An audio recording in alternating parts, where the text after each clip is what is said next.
Boa tarde, conselheiros. Então, retomamos aqui para a sessão do dia 14/7/2020, agora iniciando os processos da sessão das 14 horas. Temos para essa sessão da tarde aqui sustentação oral somente entre os itens 57 e 59. Então, iniciando pelo primeiro item da pauta, o item 44, de relatoria da conselheira Giovana, recorrente Petrobras, Logística de Exploração e Produção S.A. A palavra, conselheira Giovana. Boa tarde a todos. Eu vou fazer aqui um resumo e depois eu vou passar para o voto, que no início do voto tem também um resuminho dos fatos. Na realidade, esse processo, ele trata de um retorno da Câmara Superior, que julgou a questão da concomitância da multa isolada com a multa de ofício. E, naquele julgamento, ela restaurou a multa isolada e devolveu o processo para que a gente apreciasse as matérias não julgadas por ocasião do julgamento anterior. Então, eu agora vou passar para o voto. Na verdade... Giovana, só um minutinho. Deixa eu só olhar esse processo aqui. Não, pode começar. Tá? Ele trata o presente processo de auto de infração de multa isolada por falta de recolhimento de estimativa mensal da CSLL, tá? No referente ao ano calendário 2002. Foi verificada a falta de recolhimento para os meses de janeiro, junho, julho e novembro, após a autoridade fiscal recalcular as estimativas, tendo em vista a alteração na apuração da contribuição decorrente de recálculo do resultado com variações monetárias ativas e passivas. A fiscalizada calculou e recolheu a CSLL pela sistemática do lucro real anual, apurando estimativas mensais com base em balancete de suspensão-redução. Na apuração dos valores das estimativas mensais, a fiscalizada utilizou o regime de competência para o cálculo do valor das variações monetárias ativas e passivas relativas a... Pela ordem, desculpe intervir. Esse processo ele é acima de 1 milhão, né? Não, abaixo. Abaixo? 700, é só multa isolada. É 770 mil. Não, a multa isolada também... Nesse processo, assim, nessa sessão, né? Nessa reunião. Mas ele, como um todo, ele é maior que isso, né? Não. Se alguém puder, ele pode parar e verificar, mas eu tinha um valor de 770 mil. Deixa eu dar uma olhada aqui. Giovana, ele não é um processo originalmente de omissão de receita, né? Não. Ele é só a multa por falta de recolhimento, multa isolada por falta de recolhimento de estimativa mensal da CSLL para 4 meses do ano. Colegas, eu desconfiei que pudesse acontecer alguma coisa aqui. Eu vou me declarar impedido nesse processo, que eu vi aqui pelo início do processo, que era da unidade aqui da delegacia. Nessa época eu estava na fiscalização, eu estou no MPF como supervisor. Depois tem uma parte que eu era delegado ali, adjunto, assinei o MPF, mas o MPF não é problema, mas como eu estava no procedimento como supervisor, eu vou me declarar impedido, tá? Roberto assume. O Roberto preside esse processo aí, tá, conselheiro Roberto? Deixa eu... Desculpa, Giovana, pode me seguir. Tá, eu queria só pegar aqui, só confirmar o valor dele. Eu estava olhando aqui, deixa eu só dar uma olhada aqui no Petrobras. Deixa eu ver se eu acho aqui. Como eu estava com o processo aberto, ele é multa isolada pura 961 mil. É abaixo, é um pouquinho abaixo do milhão. Folha 4, tá? Volume 1 ali. Tá. Então, é abaixo. Então, a fiscalizada... Posso continuar? Pode. Obrigado. A fiscalizada calculou e recolheu a CSLL pela sistemática do lucro real, apurando estimativas mensais com base em balancete de suspensão e redução. Na apuração dos valores das estimativas mensais, a fiscalizada utilizou o regime de competência para o cálculo do valor das variações monetárias ativas e passivas relativas a operações indexadas a moedas estrangeiras. Ocorre que, no mesmo período, a fiscalizada utilizou-se do regime de caixa no cálculo do valor das variações monetárias para fim de apuração de base de cálculo do PIS e da COFINS.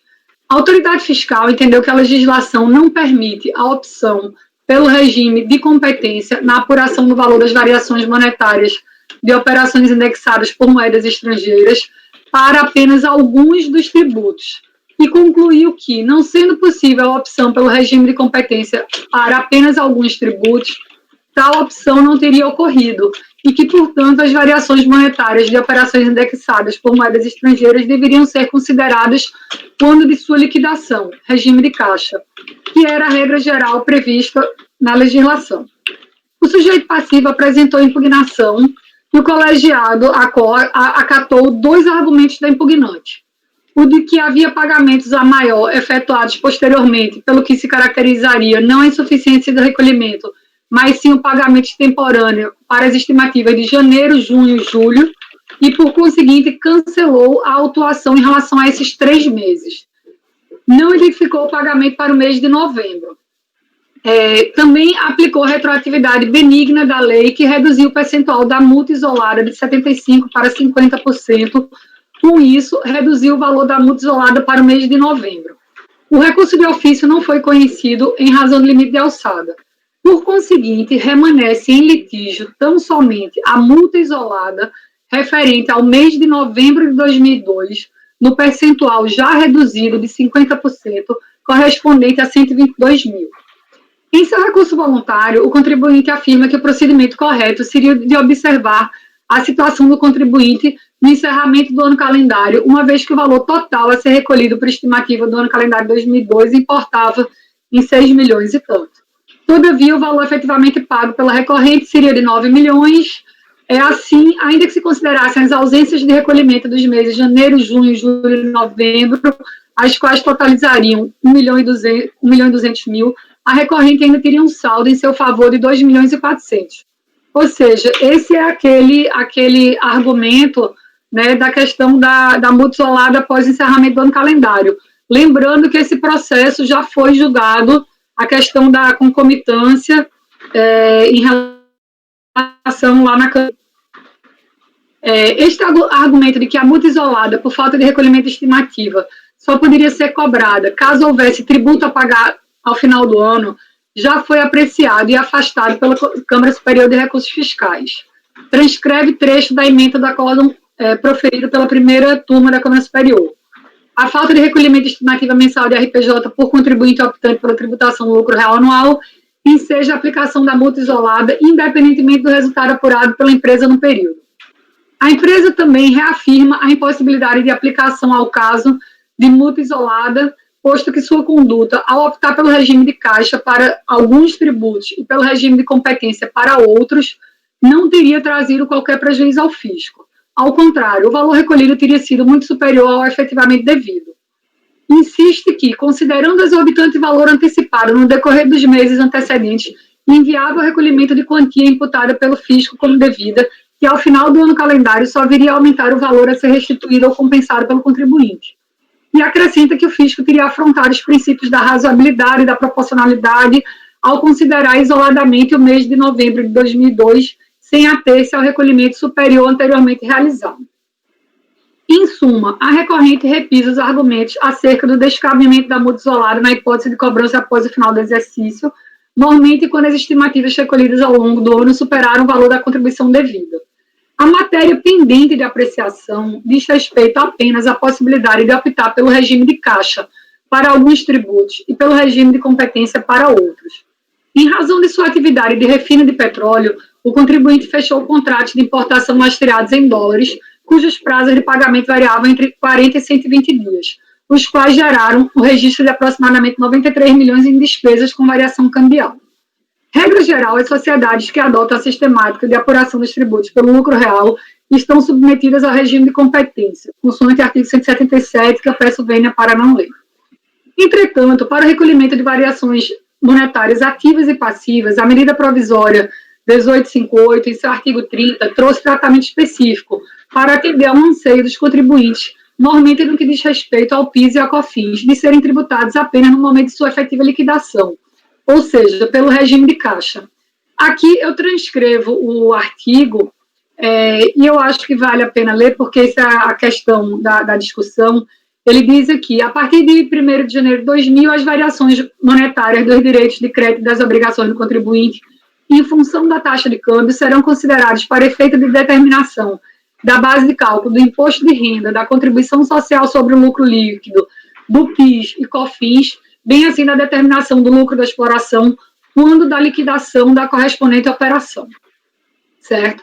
Então, a modificação legislativa veio ao encontro do anseio dos contribuintes de terem suas variações cambiais tributadas, notadamente pelo PIS e pelo COFINS, apenas no momento da sua efetiva liquidação, e foi motivada pela mudança na política cambial brasileira ocorrida no ano de 99.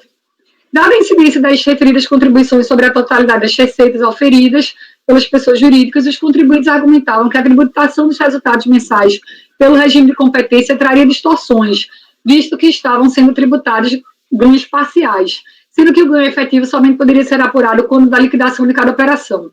Todavia, conforme visto, a MP 1858 trouxe consigo a obrigatoriedade de se adotar tratamento fiscal uniforme na apuração de todos os tributos que menciona, IRPJ, CSLL, PIS e COFINS. Veja que o artigo 30 cita a determinação da base de cálculo do IRPJ, da CSLL, do PIS e da COFINS. Como regra, todas essas contribuições e o imposto de renda incidentes sobre os resultados cambiais passaram a ser cobrados pelo regime de caixa, devendo eventual ganho ou perda reconhecido na contabilidade por competência ser ajustado fiscalmente. Por conseguinte, na hipótese de haver ganhos cambiais pelo regime de competência, também não seria mais cobrada a antecipação do IRPJ e da CSLL incidentes sobre resultados parciais, ainda não liquidados. Da mesma forma, tratando-se de perda cambial, esta não poderia constituir despesa dedutível. Ocorre que, posteriormente à referida legislação, diante da impossibilidade de aproveitar as despesas de variações cambiais antes da efetiva liquidação de cada contrato, muitos contribuintes que possuíam passivos em moeda estrangeira se insurgiram quanto à obrigatoriedade de adoção do regime de caixa, sob o argumento de que estariam sendo mais prejudicadas do que na sistemática anterior. Diante disso, na reedição da MP 1991, a legislação assinou com a possibilidade de o contribuinte optar pelo regime de competência, caso fosse este mais favorável à sua posição, devedora ou credora, contanto que o adotasse também de maneira uniforme para todos os tributos mencionados no caput do artigo, e que essa adoção se aplicasse a todo o ano calendário. Dessa forma, ao artigo 30 foram adicionados os seguintes parágrafos. Eu peço o Vênia aqui para não ler, mas o parágrafo 1º diz aqui, a opção da pessoa jurídica, as variações monetárias poderão ser consideradas na determinação da base de cálculo de todos os tributos e contribuições referidos no caput deste artigo, segundo o regime de competência. O contribuinte poderia optar excepcionalmente pelo regime de competência no que concerne a apuração do resultado relativo às variações monetárias, mas a regra geral permaneceu o regime de caixa. E tal opção diz respeito a todos os tributos, não podendo ser adotada exclusivamente para o PIS e a COFINS. No caso em tela, o sujeito passivo adotou o regime de caixa para o PIS e a COFINS e o regime de competência para o IRPJ e a CSLL, no que diz respeito à apuração do resultado das variações monetárias. Tendo em vista que a regra geral para as variações monetárias era o regime de caixa, o auditor fiscal desconsiderou a apuração de IRPJ e da CSLL pelo regime de competência, recalculando os valores do resultado das operações monetárias pelo regime de caixa. O relatório fiscal faz referência ainda à solução de consulta da visita e da 10ª região fiscal, que está anexada aqui, que segundo, que ratifica esse entendimento. E o entendimento da solução de consulta é que a escolha do regime de caixa ou competência para o cálculo do resultado das variações monetárias tem que ser uniforme para todos os tributos que cita, né, que é IRPJ, CSLL, PIS e COFINS. Então, ele diz aqui, só lendo aqui o grifo, é categórico empregar a expressão todos os tributos e contribuições referidos no caput. Portanto, restou correto o procedimento do auditor fiscal ao recalcular o resultado das variações monetárias pelo regime de caixa para a CSLL, sendo esta a regra geral, e em consonância com o regime adotado pelo contribuinte para o PIS e a COFINS, tendo em vista que o regime adotado tem que ser uniforme para todos os tributos, IRPJ, CSLL, PIS e COFINS. Por todo exposto, voto por conhecer do recurso e, no mérito, por negar-lhe provimento. É isso. Debate. Deu para entender qual foi a questão aqui da autuação, o recálculo? Pelo que eu entendi aqui, o ano calendário 2002, né? E tem uma disposição expressa de lei que tem que ter tratamento uniforme quanto ao regime ou de caixa de competência, a partir de 99. Então, é um recurso contra expressa disposição legal, é isso mesmo? Verdade, Dornelas, o que acontece? Ele é um contribuinte que ele apura o RPJ CSLL pelo lucro real, tranquilo, regime de competência, essa é a regra geral. Para a questão do resultado das variações monetárias, por questão de câmbio, e principalmente no que diz respeito ao PIS e a COFINS, o contribuinte não queria apurar o resultado pelo regime de competência, porque ele teria que, regra geral, ele estava tributando um valor que não tinha sido liquidado. Então, foi aquela MP 1858 que disse assim, não, olha, você é lucro real, você apura o imposto pelo regime de competência, mas o resultado das operações de variação cambial, você pode adotar o regime de caixa, na verdade, no momento da liquidação do contrato de câmbio. Tudo bem. Só que isso tinha que ser feito para os 4 tributos, IRPJ, CSLL, PIS e COFINS, o resultado das variações cambiais. O que é que ele fez? Ele adotou só para o PIS e a COFINS o regime de caixa e para o IRPJ e CSLL o regime de competência.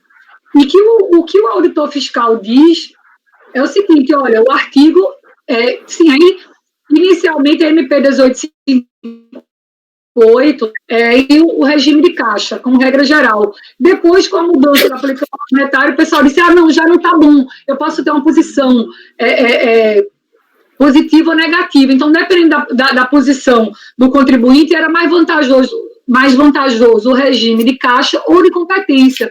Veio a MP 1991 e abriu a possibilidade para que o contribuinte escolhesse se ele adotaria, para a apuração do resultado das variações monetárias, o regime de caixa ou de competência, mas desde que fosse para os 4 tributos, IRPJ, CSLL, PIS e COFINS. Esse é o entendimento do auditor fiscal, esse era o entendimento da solução de consulta. E o que é que o contribuinte fez? Ele escolheu o regime de caixa para o PIS e para a COFINS, para a apuração das variações monetárias, e o IRPJ e a CSLL, ele escolheu o regime de competência. Aí, como a regra geral era o regime de caixa, e ele tinha adotado o regime de caixa para o PIS e a COFINS, o auditor fiscal foi lá, recalculou o resultado das variações monetárias para fim da IRPJ e CSLL, recalculou, no que recalculou, teve diferença de estimativa mensal para aqueles 4 meses, e aí ele lançou 3 meses, viu que já tinha pagamento, a DRJ já derrubou o lançamento, ficou só a multa por falta de recolhimento de estimativa no mês de novembro. Que a razão desse recálculo foi por conta da aplicação do regime de caixa no resultado das variações monetárias. Entendi, eu entendi a discussão. Agora, o que o contribuinte diz? O contribuinte diz que ele podia optar por um ou por outro, que era facultativo, que não tinha obrigatoriedade de ser para os 4 tributos. Ele não diz que não, eu fiz isso para os 4. Ele, não, eu optei, de fato, PIS e COFINS, eu fiz pelo regime de caixa, e RPJ e CSLL pelo regime de competência, mas eu podia optar, porque a MP 1991 me dá a opção de optar. E o que a Receita Federal diz, não, você pode optar, mas ou o regime de caixa, ou os 4 tributos pelo regime de caixa, ou os 4 pelo de competência. Você não pode escolher 2 para um e 2 para o outro. Foi isso que a autoridade fiscal disse. Viu, Dornelas? Essa situação, fazendo só uma analogia, é como aquele caso do contribuinte que opta por apurar o imposto de renda na sistemática do lucro presumido. Então, essa opção do imposto de renda obriga o contribuinte a adotar a mesma regra para a CSLL e obriga também, em relação a PIS e COFINS, o regime não cumulativo. Quer dizer, na verdade, é uma opção que vale para os quatro. O contribuinte não tem a possibilidade de fatiar isso conforme a sua conveniência. Isso é o Frankenstein, né? Só pega o que é bom, né?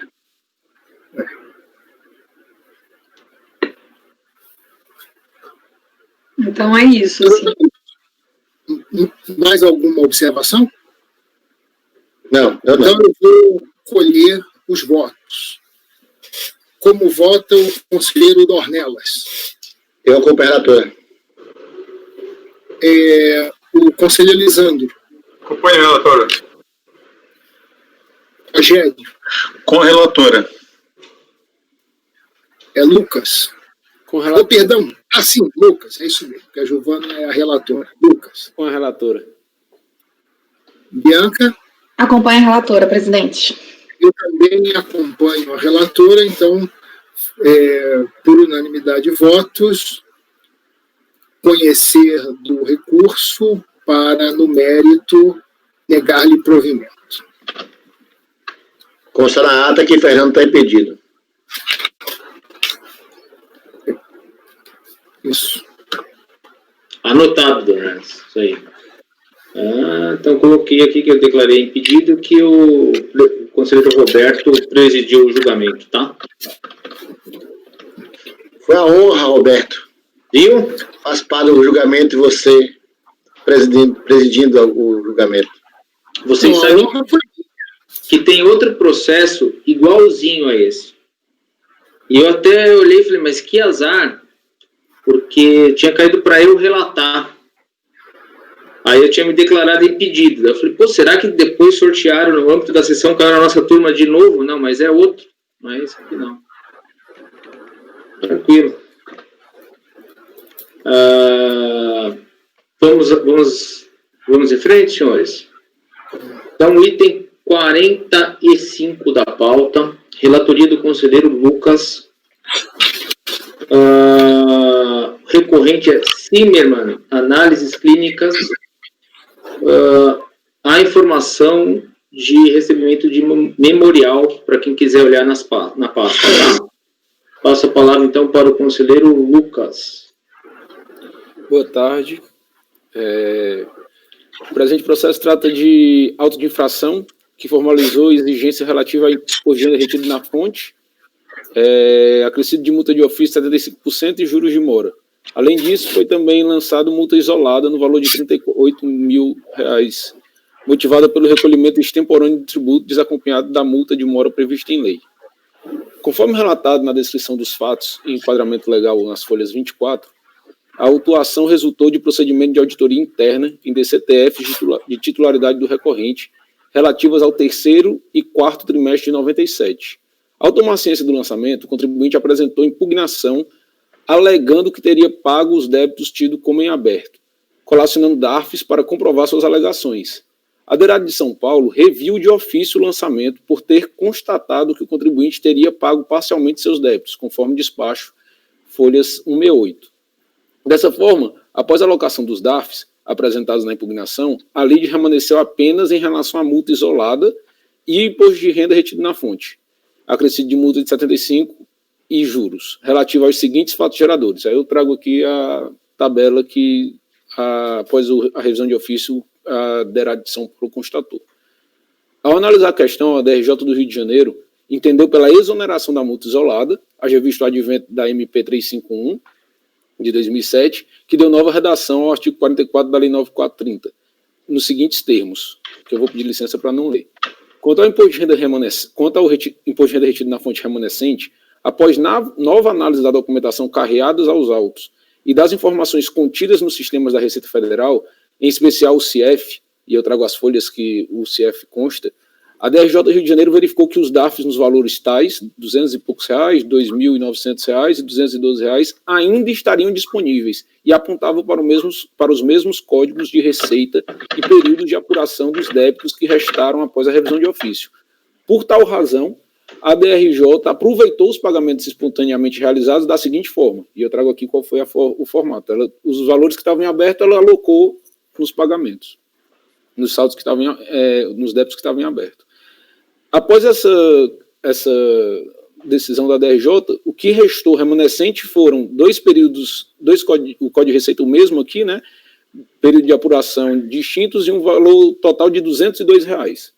Inconformado, o contribuinte se insurgiu contra a decisão da DRJ por meio de recurso voluntário, no qual alega, em suma, preliminar de prestação intercorrente, pagamento integral dos valores cobrados, erro no preenchimento da DCTF, inconstitucionalidade e ilegalidade da imposição de juros pela taxa Selic, alega ainda a exclusão da multa em razão da boa-fé e do princípio da equidade e a inconstitucionalidade da cobrança de multa com caráter confiscatório. Por fim, requer o provimento do recurso voluntário.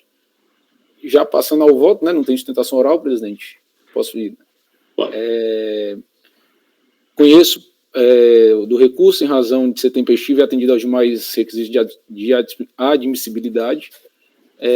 Quanto à preliminar trazida, eu afasto ela de prescrição intercorrente, aplicando já a súmula CAF número 11, né, que não se aplica a prescrição intercorrente no processo administrativo. E adentrando no mérito, quanto ao pagamento do crédito tributário alegado pelo contribuinte, ele menciona que teria realizado integralmente os pagamentos dos valores que lhes são cobrados, entretanto não demonstra com meios de provas suficientes as suas alegações. Em sede recursal, tão somente é colacionado uma cópia das movimentações do processo com o intuito de demonstrar a suposta ocorrência da prescrição intercorrente, já afastada, e um artigo crítico de jornal relacionado à questão de que as empresas brasileiras necessitariam de 2.000 e poucas horas para cumprirem com as suas obrigações fiscais. Alega que o valor remanescente de R$200 e poucos seria em decorrência de que não foram desconsiderados os juros dos valores supostamente devidos, quanto do aproveitamento dos pagamentos pela decisão recorrida. Eu trago qual é a alegação dele, que eu vou pedir licença para passar por ela, e a alegação do recorrente, entretanto, ao meu ver, não se sustenta. Da análise do valor considerado pela DRJ do Rio de Janeiro, em confronto com o anexo 3 do auto de infração acostado das folhas 31, se verifica que foi levado em consideração o valor principal em relação ao débito de R$3.300 e poucos, sem acréscimo, veja. E aí aqui na tabela, eu trago aqui a ponto, o valor principal é justamente o valor que foi levado em consideração na DRJ. Da mesma forma, quanto ao valor de R$259, valor alcançado após a revisão de ofício pela autoridade fiscal. Também aqui é o valor principal. Nesse contexto, apesar de alegar, o recorrente não comprova onde haveria de ter sido levado em consideração quantias de juros de forma indevida, que restassem remanescente em relação ao débito exigido. Por tal razão, não merece acolhida a pretensão do recorrente. Quanto à inconstitucionalidade e ilegalidade da imposição de juros, eu aplico a súmula CAF número 4, que o juros pode ser... a taxa de juros pode ser, sim, a partir de 95, né? Com a taxa referencial de Selic, e aí afasto essa alegação dele. Quanto à exclusão da multa em razão da boa-fé e a inconstitucionalidade da multa de 75% por caráter confiscatório, eu também trago, eu entendo que não deve prosperar, porque a cobrança de multa de ofício 75 decorre de letra expressa de lei, e a sua fixação no referido percentual se dá para os casos, dentre outros, em que haja falta de pagamento ou recolhimento do tributo nos termos do 44.1. O presente caso se enquadra perfeitamente na previsão legal, não havendo que se falar em exclusão da multa em razão da boa-fé, tampouco por ausência de culpa. A multa de ofício não decorre da má-fé do contribuinte, mas da ausência do cumprimento do dever fiscal. De forma distinta, como intento recorrente, a ausência de dolo, fraude ou conluio o faz permanecer no percentual de 75 da multa de ofício. Caso contrário, se aplicaria a qualificadora, né? Quanto ao alegado efeito confiscatório da multa, esta matéria não é passiva de exame pelo CARF, haja vista que, para tanto, estaria o órgão administrativo realizando o controle de constitucionalidade, o que é exclusivo do Poder Judiciário, e eu trago a súmula CARF número 2. Por essas razões, eu conheço do recurso e nego o provimento.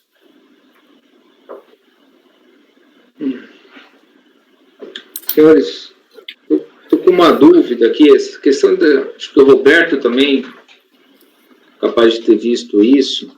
Essas questões de essas auditorias internas de DCTF aí, se eu não me engano, isso foi feito lá num período em que a Receita tinha uma dúvida que o contribuinte declarava em DCTF, confirmava a dívida e informava um pagamento, e a Receita, por precaução, ela fazia o lançamento quando não achava esse pagamento. Eu acho que é esse o caso aqui. Ela ficava com medo de o contribuinte ter zerado supostamente a confissão de dívida e constituía mediante lançamento. Mas, se eu estou me enganado, depois isso tudo caiu. Eu não lembro, acho que o Roberto pode me refrescar a memória aqui. Eu também não tenho lembrança. Eu também tenho lembrança disso. Você fala caíram os lançamentos? Eu lembro, Fernando. Eu lembro, eu sei que eu trabalhei muito com esse troço. Isso era no ano de 97 e 98, em que a DCTF era uma confissão de dívida, mas o saldo não confirmado não se tinha segurança de que seria confissão de dívida. Por exemplo, o contribuinte declarava que devia 1.000, que pagou 800, aí esses 200 seria confissão de dívida, ou aquele não confirmado, por exemplo, aí declarou compensação, 1.000, declarou que tinha 1.000 de compensação, ou tinha ação judicial suspendendo, e aí você não confirmava a informação da liquidação.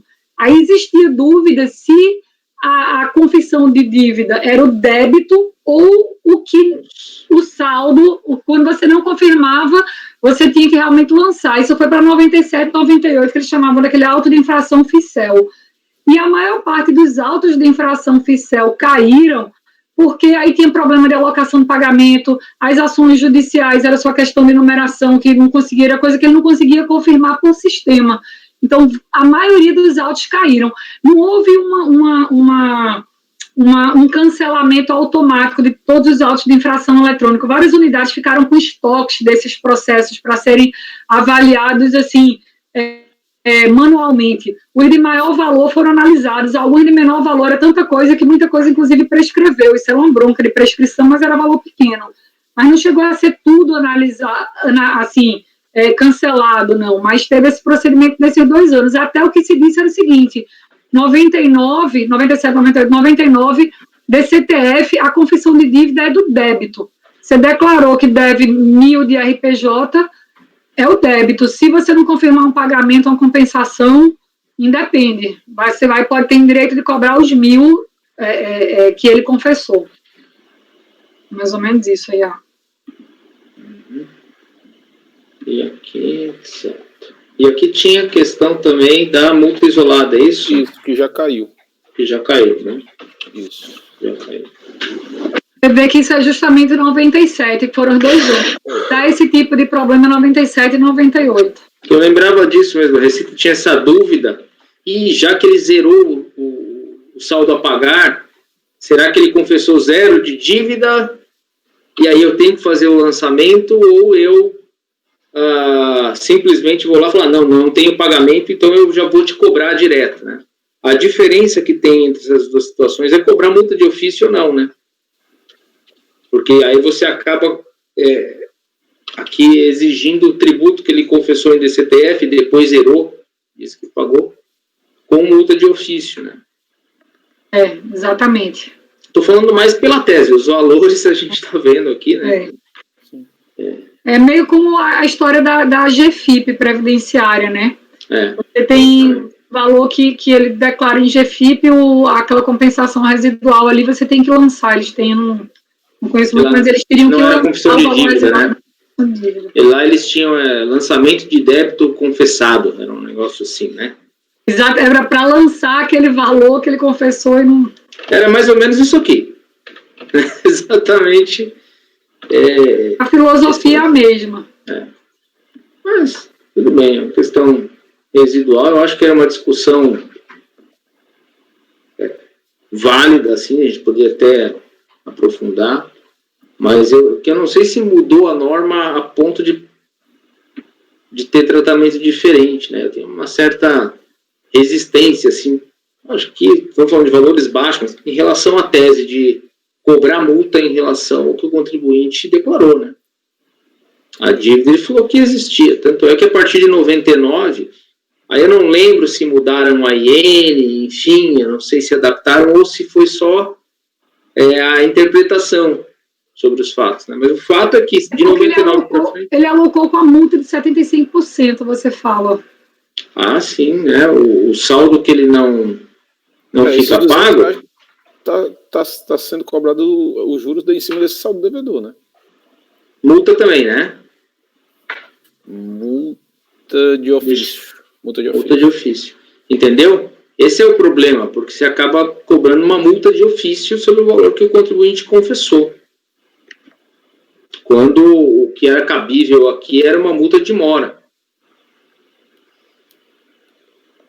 Entendi, Fernando. Você tem razão, entendi. Entendeu? Pode ser. Entendi. Aqui na melhor das hipóteses, vamos supor que eu, por assim, a precaução com o erário, resolvesse constituir o lançamento para ninguém dizer que ele zerou. Agora, constituir multa de ofício, nesse caso, me parece um pouquinho exacerbado, né? Porque ele informou da CTF que ele tinha um débito, né? Na verdade, ele não confirmou o pagamento, depois ele acha o pagamento, ele aloca. Aquilo que ele alocou é como diz, assim, talvez, dependendo se você foi uma questão até de um redaf, uma coisa, nem multa de mora, dependendo da data do pagamento, nem multa de mora vai incidir. E aí, realmente, não poderia ter sido alocado com 75%. Se não me engano, na sessão passada, nós tivemos alguns casos em que aplicou-se multa de 75% e nós reduzimos para 20%. Aliás, eu fui até o relator desse... Eu acho que tivemos, sim. Eu acho que nós tivemos, sim. Um procedimento desse de auditoria interna de DCTF. Eu perguntei pro Roberto porque eu achava que tinha alguma coisa em alguma sessão ultimamente que a gente discutiu isso, né? Sim, eu entendi agora. Na verdade, o que ele alocou 75% do declarado, tá? Eu acho que talvez... Inclusive, Fernando, no processo que nós fizemos no mês passado, o que se aplicou foi uma norma retroativa, porque a Receita fixou a multa em 20%. Como a multa originalmente tinha sido aplicada num patamar mais alto, nós aplicamos retroativamente e reduzimos a 20%. Uhum. Eu não me oponho, não, a acatar essas sugestões. Ali foi feita a imputação com a multa de 75 mesmo, né? Isso. Deveria ter sido feita uma imputação aqui com multa de 20, né? Não é isso, pessoal? E eventual saldo também cobrar com multa de 20, né? Sim, sim. Entendeu? Eu acho que senão fica uma coisa assim... Sim. Uma multa de ofício em algo que ele confessou. Sim. O que os senhores acham? Discussões aí. Esse é de R$200, mas pode ser que apareça um grande, né? Sim, sim. Eu concordo em adequar, sem problema nenhum. O que você acha, Roberto? Eu acho que sim, acho que nós temos que até que manter a coerência com o que fizemos no mês passado, né? Uhum. Exato. Agora, pelo que eu entendi, o Lucas está propenso a alterar o voto, os entendimentos? Sim, sem problema. Então, aqui eu acho que, pelo que a gente está vendo, o que ficaria era dar provimento parcial para determinar a incidência de multa de mora, tanto para a imputação quanto para o saldo a pagar. Né? O que vocês acham? É o tributo, tudo bem, ele vai fazer a imputação ali, mas considerando a multa de mora de 20% e o que sobrar, 20%. Concordo, Fernando. Senhores, podemos dar seguimento para julgar, então, o processo, nesse termo da provimento parcial, para aplicação da multa de mora? Sim. Então, vamos lá, conselheiro Roberto. Acompanhe o relator. Conselheiro Dornelas. Acompanhe o relator. Conselheiro Lisandro. Acompanhe o relator. Conselheiro Rogério. Com o relator. Giovana. Acompanhe o relator. Bianca. Acompanhe, relator. Eu também. Então, ficou por unanimidade de votos.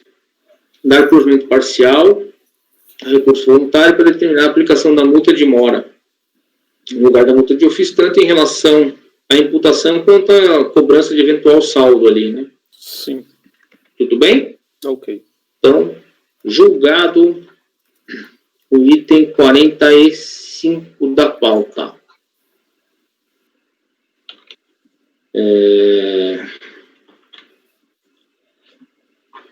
Próximo item da pauta era o item 46. Então, o processo está sendo retirado de pauta em razão de transferência do relator para outro colegiado. Ok? Retirado de pauta. Item 47 foi retirado de pauta a pedido da PGFN. Item 48, conselheiro Roberto. Item 48, conselheiro Roberto. Recorrente Companhia de Geração Térmica de Energia Elétrica. Conselheiro Roberto, com a palavra. Perfeito, presidente. O voto já está na pasta. Vamos abrir aqui.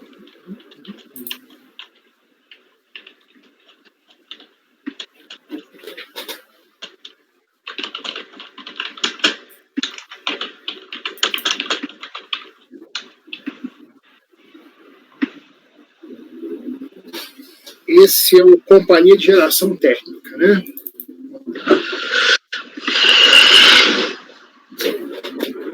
Isso, Companhia de Geração Térmica, isso, 48. Se não me engano, eu acho que eu coloquei como número 48, né, presidente? É isso mesmo, né? 48. Então, vamos lá. Trata-se de recurso interposto por Companhia de Geração Térmica de Energia Elétrica, pessoa jurídica já qualificada nos autos, contra o acordo número X da 8ª turma da DRJ Rio de Janeiro, que negou provimento à manifestação de inconformidade da recorrente e assim não reconheceu em seu favor o direito creditório nem homologou a compensação declarada. Os fatos podem ser assim resumidos. A recorrente havia apresentado declaração de compensação informando como crédito o saldo negativo de RPJ do ano base 99, do montante de X. A autoridade fiscal, embora reconhecesse o saldo negativo informado pela recorrente, disse que parte do valor, 58 mil e pouco, já havia sido utilizada em outra compensação, remanescendo 405 mil quebrados, o que implicou compensação parcial neste processo. Não resignada, a recorrente apresentou manifestação de conformidade alegando erro na DCTF em que havia sido consignada a compensação. Isso porque, embora o saldo negativo utilizado fosse o de 1998, na DCTF do primeiro trimestre de 2000 constou que o saldo negativo era do ano 99. Disse já ter providenciado a retificação da DCTF. A DRJ, Rio de Janeiro 1, negou o provimento à manifestação de conformidade em acórdão assim mentado, eu peço licença para não ir. Contra a decisão foi interposto um recurso, no qual preliminarmente foi arguída a decadência. No mérito, reiterou a recorrente ter havido erro no preenchimento da DCTF do primeiro trimestre de 2002, a qual foi retificada em 19/11/2008. Estes são os argumentos. Então, diz a contribuinte lá no recurso, diz o seguinte: com efeito, a retificação da declaração por iniciativa do próprio declarante, quando visa reduzir ou excluir tributo, é o ato formal a ser utilizado para a correção de erro do contribuinte, devendo ser feita mediante comprovação do erro em que se funde, exatamente como procedeu a CGTE, ou seja, a contribuinte, ao retificar a DCTF através de sua correta utilização em 19/11/2008, conforme recibo número X, cuja cópia encontra-se em anexo. Portanto, não deve prosperar o fundamento utilizado pela Receita, no sentido de que a hora recorrente não teria apresentado nenhum elemento de prova capaz de demonstrar a efetiva retificação, porquanto apresentou o recibo, número tal, o qual o argumento, tanto, se anexa novamente aos autos, fecha aspas. Pediu, ademais, a suspensão da exigibilidade do crédito tributário na forma do artigo 151 do CTM, Esse fundamento combinou pelo provimento do recurso é o relatório. O recurso é tempestivo e atende aos demais requisitos de admissibilidade. A recorrente arguiu decadência com fundamento no artigo 173 do CTM. Essa matéria é estranha ao objeto do processo, que não cuida de lançamento de crédito tributário, mas de compensação. A compensação está sujeita à regra de homologação tácita, cujo prazo começa a fluir na data de apresentação da deconta. Quanto à suspensão de exigibilidade do crédito tributário, o pedido é ocioso, porquanto a suspensão da exigibilidade do débito confessado é efeito legal que decorre de forma automática da manifestação de inconformidade, como previsto no parágrafo 11 do artigo 74 da Lei 9.430. No mérito, a pretensão da recorrente não pode prosperar. Em essência, a tese do recurso é de erro no preenchimento da DCTF, a qual teria sido indicada a compensação com saldo negativo de RPJ do ano de 99, quando o correto seria, segundo a recorrente, o saldo negativo do ano de 98. O erro seria a razão do problema. Segundo Orlando Gomes, erro é uma falsa representação que influencia a vontade no processo ou na fase de formação. Influi na vontade do declarante, impedindo que se forme em consonância com sua verdadeira motivação.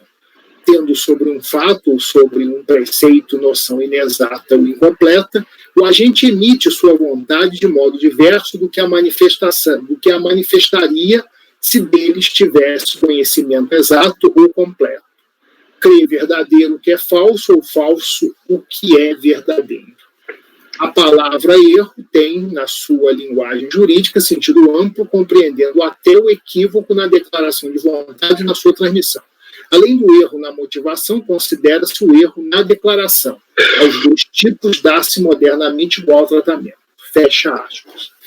Erro, de acordo com o trecho acima transcrito, é uma falsa percepção ou falso entendimento que deturpa a formação da vontade. A vontade é viciada pelo equívoco na percepção da realidade. É também erro, segundo o citado jurista, o equívoco na exteriorização da vontade, que acaba gerando um divórcio entre a vontade real e o conteúdo da declaração. Esta última hipótese é que se verifica nos casos de inexatidão e de equívocos cometidos no preenchimento de declarações entregues ao fisco pelo sujeito passivo. Uma vez comprovado o erro, a declaração deve ser corrigida. Porém, a prova do erro compete ao sujeito passivo. A ele incumbe demonstrar que a declaração não está alinhada com a vontade. Para tanto, pode, a depender do caso concreto, se valer de um ou alguns dentre vários elementos probatórios, tais como outras declarações apresentadas na mesma época, escritura fiscal contemporânea aos fatos, contratos e mesmo a conduta materializada na apuração e recolhimento dos tributos, tudo de modo a evidenciar, de forma plausível, a vontade real em desacordo com a declaração. É necessário, neste ponto, destacar que não é erro, no sentido jurídico, a opção que o contribuinte faça de forma regular por uma dentre diversas possibilidades que a lei lhe faculta, ainda que posteriormente a escolha se revele desvantajosa. É o que acontece, por exemplo, com a pessoa jurídica que opta por apurar o IRPJ na forma do lucro presumido e meses depois constata que o lucro real seria menos oneroso. Nessa hipótese, não se admite, sob a alegação de erro, cancelar a opção pelo lucro presumido, adotando no mesmo ano a sistemática do lucro real. Em suma, a opção não é erro. No presente processo, a recorrente afirmou ter cometido um erro na DCTF do primeiro trimestre do ano de 2000, na qual teria sido informada uma compensação com saldo negativo de 1999, quando o correto, segundo a recorrente, seria o saldo negativo de 98. A DRJ, apreciando a manifestação de conformidade, apontou falta de comprovação do erro, alegando o erro alegado, e por essa razão não reconheceu o direito creditório e não homologou as compensações. Confira-se. Peço licença para não ler esse trecho da DRJ.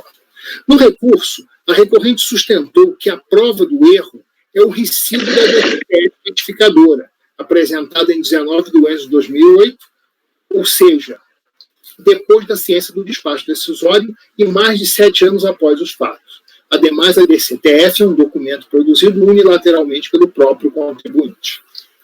Por outro lado, não se pode descartar a hipótese de a primeira DCTF estar refletindo uma opção regular e válida feita no momento oportuno de compensar um determinado crédito. Vale dizer, se a recorrente tivesse apurado o saldo negativo de RPJ em 98 e em 99, cabia a ela escolher qual dos dois créditos utilizar na compensação. Portanto, se a opção foi realizar a compensação com saldo negativo do ano base 99, esse ato jurídico não pode ser alterado 8 anos depois, sob alegação de erro. Em suma, a recorrente, malgrado alertada pelo acórdão da DRJ, não produziu qualquer prova do erro alegado. Pelo exposto, voto por conhecer do recurso, para, no mérito, negar o provimento. Senhores, dúvidas, debates? Nenhuma dúvida? Estão em condições de... Giovana? Não, eu só ia dizer assim, aquele caso, ele mandou a retificadora e acha que o recibo da retificadora é a prova do erro, né? Em suma, é isso, não tem como acatar, né? De passado não sei quantos anos ele não traz nenhuma demonstração. É isso, confundi um pouquinho, porque o Roberto entrou aí em questões teóricas, dizendo que ali seria uma opção válida do contribuinte que concentrasse no mérito, dizendo que aqui não houve erro, mas assim, na verdade, não se está dizendo se houve ou não houve erro, porque é impossível apurar em fase das provas produzidas, não é isso, Roberto? Então a gente vai reconhecer, então, o fundamento que você utilizou, no fundo foi por ausência de provas do erro cometido. Essa observação que eu fiz no voto é para deixar marcada aquela distinção entre erro e opção. Porque é comum o contribuinte não determinar. Claro, eu entendi. Fazer opção por exemplo, por lucro presumido, ou fazer opção de compensar com determinado crédito. E aí, tempos depois, ele percebe que aquela opção não era a melhor, que a melhor seria uma outra forma. Ele já entendi. Não pode, porque não houve erro, houve uma opção. Entendi. Eu já vi esse argumento quando se entende que, na verdade, houve uma opção. E o que o contribuinte está chamando de erro, na verdade, não é opção. Aí você utilizou esse argumento. Quando você utilizou isso aí, eu comecei a entender que você tinha chegado nessa conclusão, mas, na verdade, não teve provas para você nem saber se houve erro ou opção, na verdade. Né? É isso? Ok. Presidente. Certo. Gostei dessa, viu, Roberto? Do erro e opção. Eu tenho um que eu vou julgar ainda, acho que amanhã, ou quarta-feira. Eu vou, já estou deixando o texto aqui, porque eu vou inserir também, porque exatamente a mesma coisa. A mesma coisa, assim, diferença... Isso, aí no seu caso, certamente você tá dizendo que houve uma opção, não está de erro, né? Ou seja, você avançou na análise, é isso, Fernando? No seu caso. Por isso que eu me confundi. Mas, enfim. Alguma dúvida, senhores? Não? Não. Parabenizo o voto de Roberto. Sempre um poeta, Roberto. Já o acompanho em suas conclusões. Acompanho pelas conclusões ou... Não, eu acompanho em suas conclusões.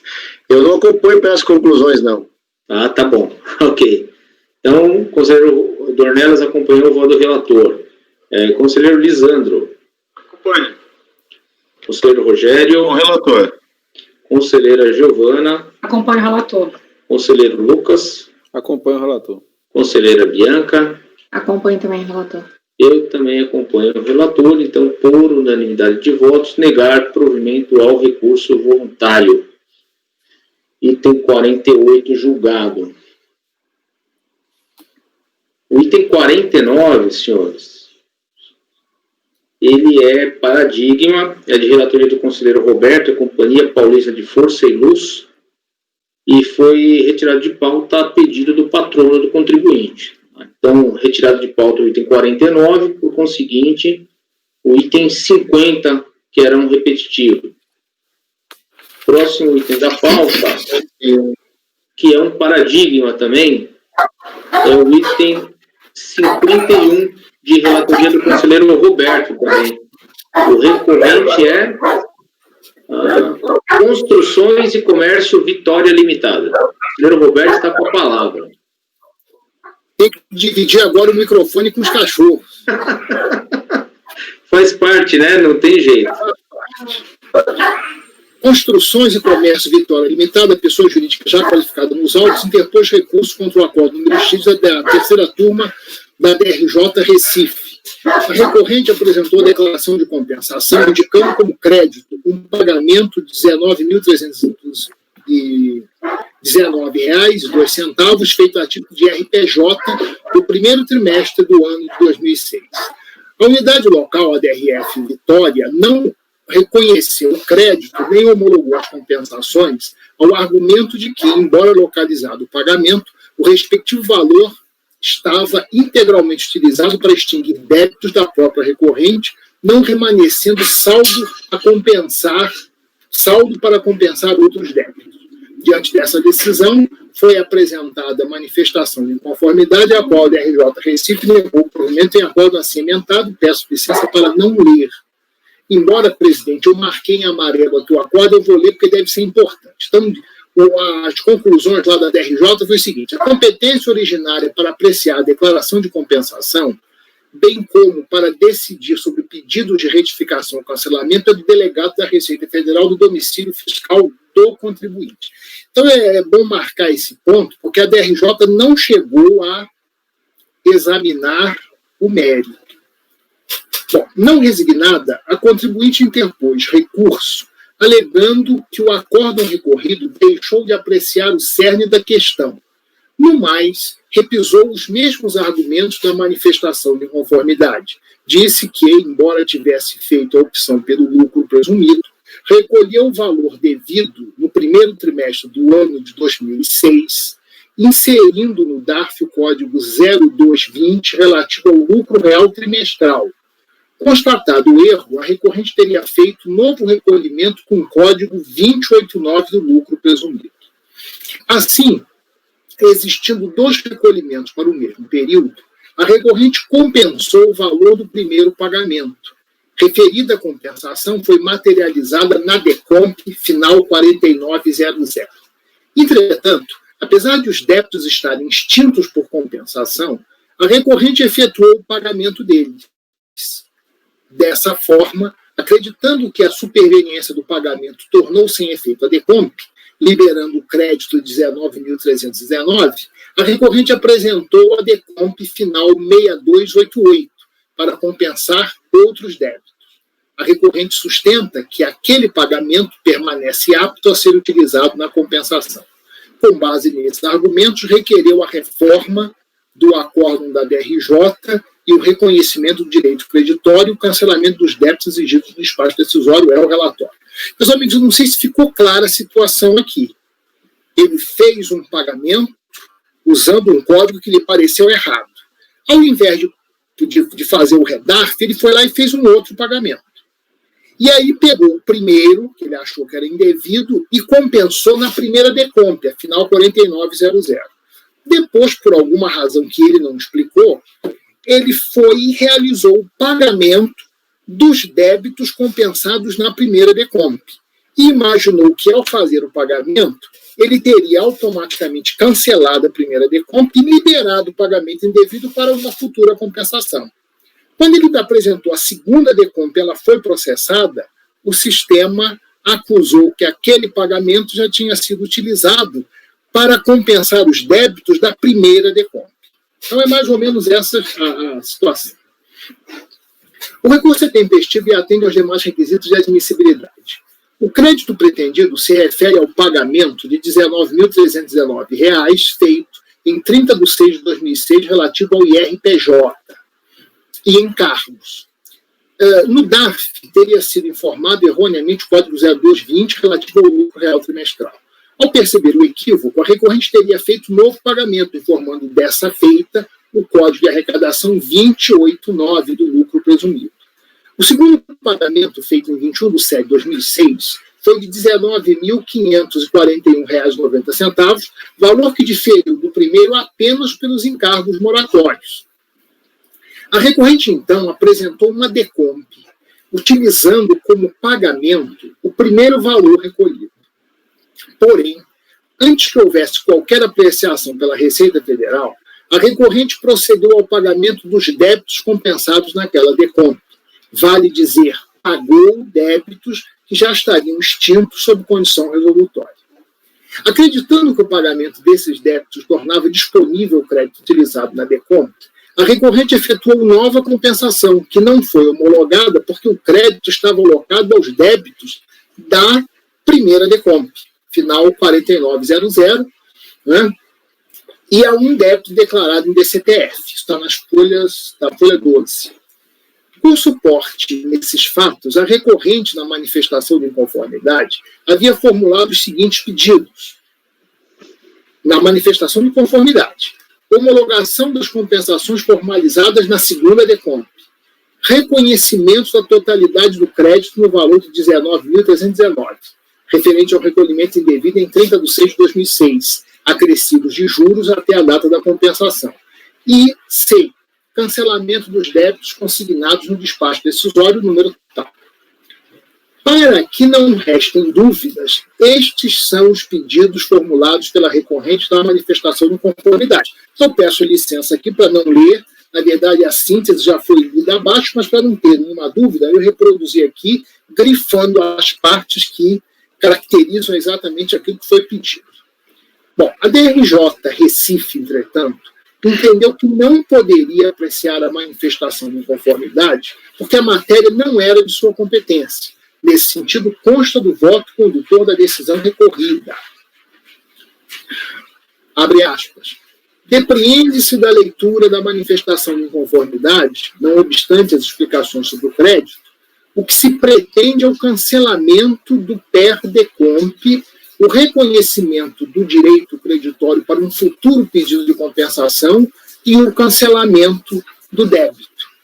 Os assuntos escapam à competência desta instância julgadora.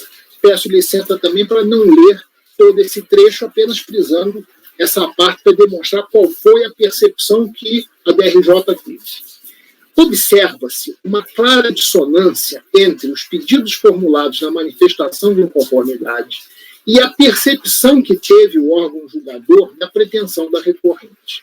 Em primeiro lugar, não há pedido de cancelamento de DECOMP. Como se viu, foram transmitidas duas declarações de compensação. A DECOMP final 4900 utilizava como crédito o pagamento de R$ 19.319. No entanto, depois de apresentada a DECOMP, a recorrente teria pago os débitos compensados, de modo que a compensação, no seu entendimento, teria perdido o objeto, liberando os créditos para outras compensações. Firmada nessa crença, a recorrente transmitiu uma nova DECOMP, a de final 6288, se valendo do mesmo crédito, mas para compensar débitos diferentes. Esta segunda DECOMP é o objeto do despacho decisório. A recorrente não pediu o cancelamento da primeira DECOMP, porque, no seu entender, ela teria perdido o objeto, não existindo razão para ser cancelado.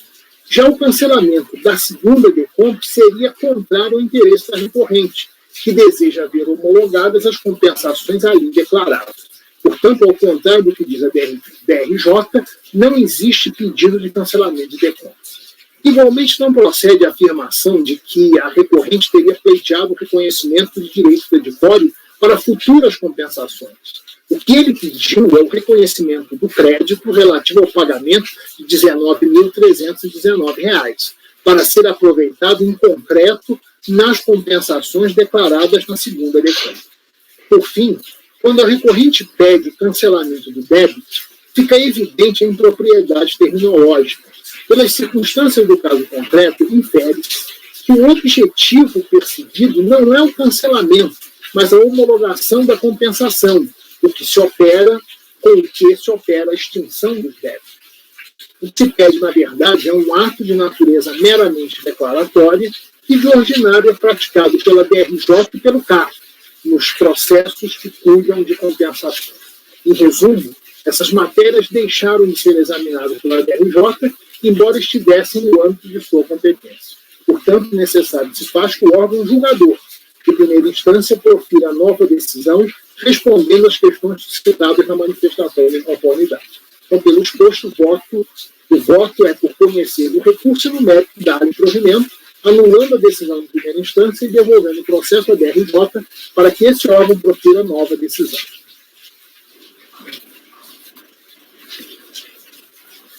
Certo. Unanimidade, presidente. Roberto foi. A DRJ não avançou, né? Foi cirúrgico, Roberto. É isso, né, conselheiro Roberto? DRJ disse. A DRJ entendeu que não competia a ela analisar a retificação de decomp e isso não chegou a ser alegado em nenhum momento lá na unidade de origem, né? Não, na unidade de origem. O despacho normal. Pois não, a unidade de origem fez um despacho normal, se não me engano, um despacho eletrônico, porque o crédito estava vinculado aos débitos da primeira decomp. Então não tinha como homologar. Na manifestação de inconformidade que o contribuinte expõe os problemas que efetivamente levaram a essa situação. E a DRJ entendeu que aquilo ali estava fora analisar aqueles fatos, estava fora da competência dela. Certo. Nesse caso aqui, você está dando seria um provimento parcial, né? Um provimento parcial, né? Embora o contribuinte tenha pedido a anulação do julgamento, a gente pode considerar que o provimento é parcial. Porque talvez ele tenha pedido no mérito também, supera isso aí, me dá o crédito. Então aí, acho que é normal mesmo, presidente. Provimento é recurso. Se ele pediu, atendeu o pedido dele, não entrou no mérito. Não, se ele pediu só para anular a decisão da DRJ, eu não tenho dúvida que aí é provimento total. Agora, se ele pede para, independentemente disso... Alternativamente. Não, porque às vezes ele diz assim, não, olha, mas se não precisa nem declarar a nulidade, porque no mérito eu tenho razão. Aí a gente dá parcial. Certo, ok. Perfeito, presidente, é isso. Ok. Senhores, alguma dúvida, Giovana? Na verdade, assim, não é uma dúvida. Eu tenho uma observação a fazer. O que eu estou entendendo aqui é que ele mandou uma decomp, eu vou chamar de decomp número 1, a primeira, lá por conta do código 220, que era o lucro real presumido, ele trocou 19 mil. Aí ele apresentou uma decomp com determinados débitos, aí a decomp foi homologada, né? A primeira. Olha, não dá nem para saber se essa decomp foi homologada. O que eu sei é que, mas possivelmente sim, deve ter sido homologada, mas esse fato não é claramente... É irrelevante. E a primeira decomp não está nesse processo, a gente não está fazendo referência à decomp 1. Aí o que acontece? 2. É a decomp 2. Então, na decomp 1, ele declarou lá 19 mil, que a princípio ele tinha, porque ele pagou 19 mil 2 vezes de RPJ, uma com código de lucro real, outra de presumido, 19 mil. Para liquidar, e apresentou a decomp 1 para liquidar o débito X. Depois ele pagou o débito X e achou que automaticamente aquela decomp 1 teria perdido o objeto, que a gente não sabe o que aconteceu com a decomp 1. Aí ele chega com a decomp 2 e bota aquele mesmo crédito que ele botou na decomp 1.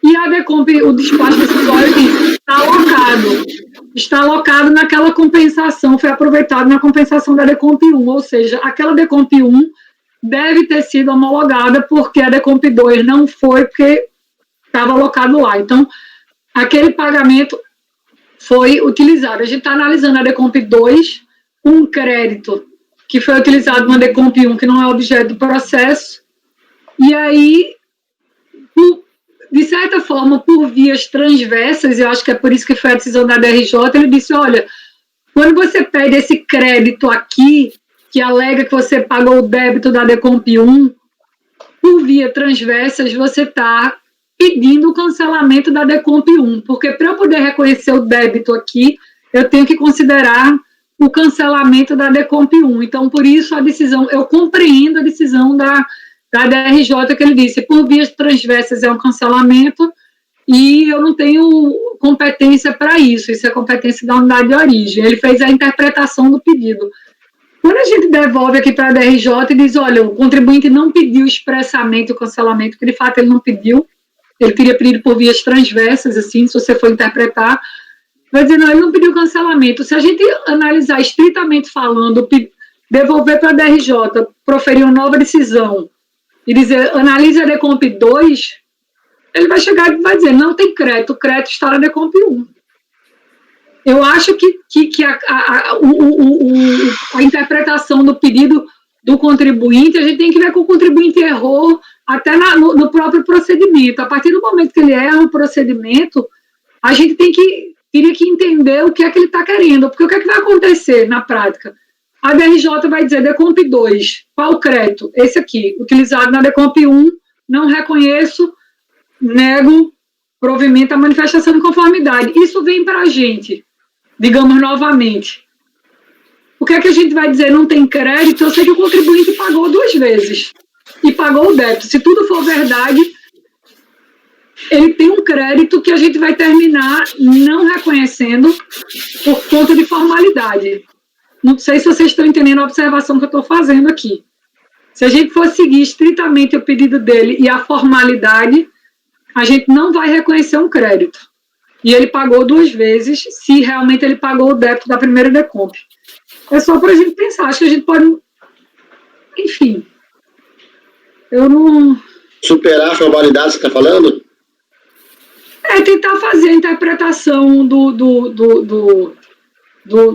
pedido do contribuinte do ponto de vista de... Existe o crédito, ele realmente pagou, esse crédito que ele alega na Decomp 2, ele realmente existe, porque, por exemplo, na verdade, esse crédito da Decomp 2 não seria, talvez, o DARF da Decomp 1, mas seria o pagamento indevido na hora que ele pagou 2 vezes, pagou um débito que já estava liquidado por compensação. Na verdade, talvez o crédito da Decomp 2 não seja o DARF de R$19 mil, mas sim o DARF do débito que ele liquidou por compensação e por pagamento. Se a gente indefere por uma questão formal, ele não vai ter mais prazo para pedir o indébito, porque aí você vai dizer assim, o indébito é o pagamento dos débitos da Decomp 1.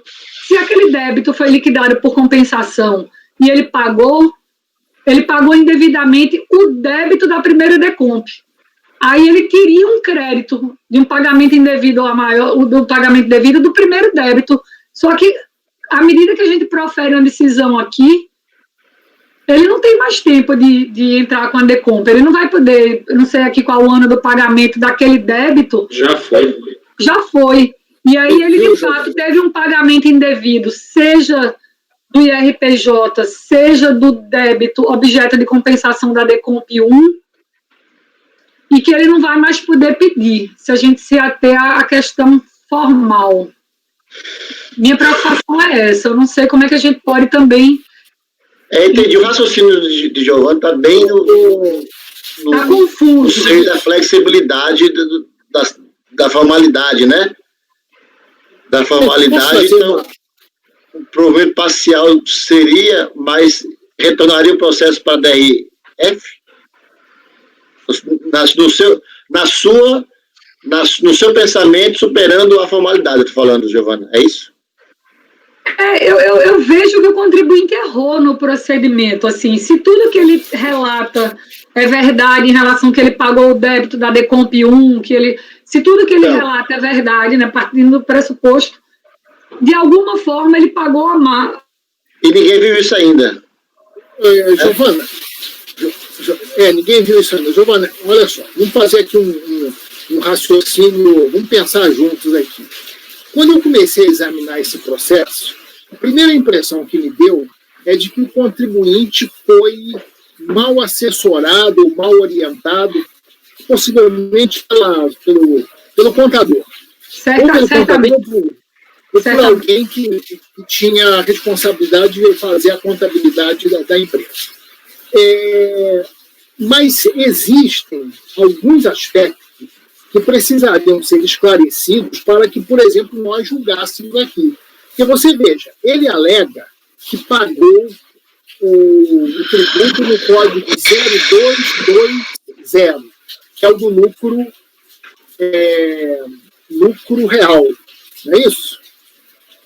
Mas ele diz, não, eu já tinha feito a escolha por uma outra modalidade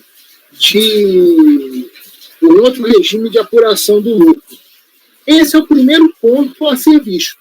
Será que ele já tinha feito a escolha e não podia mais mudar a escolha e aí então fez um outro pagamento? Então o contribuinte pode ter, lá no início, tentado driblar um óbice que a legislação impõe. Essa é a primeira questão. Concordo, segunda, mas isso não foi tocado Não foi tocado, mas eu imaginei, porque o primeiro pagamento é o que caracteriza a opção pelo regime de tributação. Ele disse que já tinha manifestado a vontade dele quando entregou a DCTF. Agora, esse é um ponto que a unidade teria que ver, ou que a DRJ teria que baixar em diligência para verificar. Depois... Conselheiro Roberto, posso só fazer uma parte? Lembrando que eu não sei, a gente não está vendo a DCTF dele, mas lembrando que no próprio entendimento da Receita Federal, a opção é com base na DCTF, né? Assim, porque como ela é entregue antes do vencimento do IRPJ de janeiro, né? E às vezes o cara é trimestral, ele teria que fazer o pagamento só em abril. A Receita na DCTF de janeiro, ela pede para o contribuinte informar qual é a forma de tributação. Então, independentemente do pagamento, ficaria ali atrelado à DCTF do primeiro período de apuração, vamos dizer assim. Tem razão. Aí, mas ele usa, então, o pagamento, que ele acha que é indevido, para apresentar uma DECOMP. E depois alega que foi lá e fez a liquidação via pagamento dos mesmos débitos compensados. Então, também isso teria que ser visto, se houve, de fato, o pagamento. E se houve o pagamento, surge uma questão. O que é indevido aí? É o pagamento lá da frente, que ele usou para compensar, ou o pagamento que ele fez depois de ter apresentado uma DECOMP? Porque nós podemos entender o seguinte, olha, o débito já estava extinto, então não cabia um novo pagamento. E ele foi lá e fez um novo pagamento para liberar o primeiro. Essa é outra questão que teria que ser examinada, né? E, por fim, verificar se esse débito, se esse crédito, que já tinha sido utilizado numa primeira DECOMP, poderia ser utilizado numa segunda. Enfim, então existem uma série de questões aí que precisariam ser trabalhadas antes de decidir. Eu acho que nós não teríamos condições de fazer essa decisão aqui. E eu continuo achando que a DRJ passou por cima de uma série de aspectos que cabia a DRJ examinar. Eu acho também difícil a gente bater o martelo aqui, porque os assuntos são incipientes ainda. Quer dizer, essa discussão não surgiu, acabou não transcorrendo, e a gente queimaria algumas etapas fazendo isso aqui. Agora, se a gente vai devolver para a DRJ, ou devolver se fosse devolver para a unidade de origem, também não compete a gente aqui dizer como é que eles tinham que analisar, né? Exato. Aí, olha, você analisa. Se for desfavorável ao contribuinte, ele vai recorrer, ele vai para o CARF de novo, não sei se vai ser nossa turma ou não, e aí vai analisar. Porque senão a gente fica num monte de senões que, de fato, eu não sei. Até se tivesse que falar assim, qual é o crédito que ele pediu, qual é o crédito que ele teria direito, né? Então, será que esse raciocínio de Giovana e a conclusão que ela, não sei se ela teve essa conclusão, ao invés de levar o processo, mandar o processo para a DRJ, ir para a unidade de origem, para que seja ultrapassado esse formalismo, né, relatado aí, e que ele analise o mérito, aí vai analisar tudo isso aí. Talvez isso fosse superado se a DRJ fizesse uma diligência, mas não fez. Mas o que é fato é, nem a DRJ e nem a DRF, ele adentrou o mérito da questão. Veja só, eu acho assim que talvez a solução do Roberto seja uma boa solução, pensando aqui, até pela fala do Fernando, pelo seguinte, de fato, mesmo que a gente resolvesse, sei lá, dar uma solução diferente, não estaria causa madura. A gente teria que baixar em diligência para que a unidade de origem dissesse quando ele pagou o débito da primeira Decomp, a Decomp já tinha sido homologada, porque senão ele teria pago e a Receita Federal teria feito uma compensação com um débito que não existia. Então, o crédito da primeira Decomp existiria e estaria disponível para a segunda. Então, tem uma série de fatos que a gente teria que analisar e que, de fato, não foram analisados. E, considerando realmente o pedido formal, como o contribuinte fez, e essa interpretação que a DRJ deu do pedido dele, terminou não aprofundando essas questões. Então, assim, na verdade, eu acho que o meu receio, considerando a primeira decisão da DRJ, é que ela se limite a um aspecto formal do pedido e indefira. Mas aí vai voltar para a gente, o contribuinte vai ter a possibilidade de apresentar novo recurso em relação à decisão da DRJ e talvez a coisa venha mais clara, até no pedido do contribuinte, ele compreenda melhor. E aí, se for o caso, e a gente entender que precisa aprofundar na unidade de origem, lá no futuro a gente manda para a diligência. Eu vou acompanhar o relator, meu voto vai ser para acompanhar o relator. Eu coloquei isso para a gente pensar, mas eu acho que é uma solução boa, porque realmente talvez faça a DRJ repensar aspectos que não foram investigados e que mereciam investigação. Eu acho que suas considerações foram perfeitas mesmo. Se a gente estivesse na DRJ agora, tudo isso aí talvez redundaria numa diligência. Tá, vamos lá, vamos esclarecer isso primeiro e começar. Agora, realmente, aqui agora a gente fica meio amarrado, como você disse, né, Giovana? Como é que a gente vai fazer uma diligência para anular?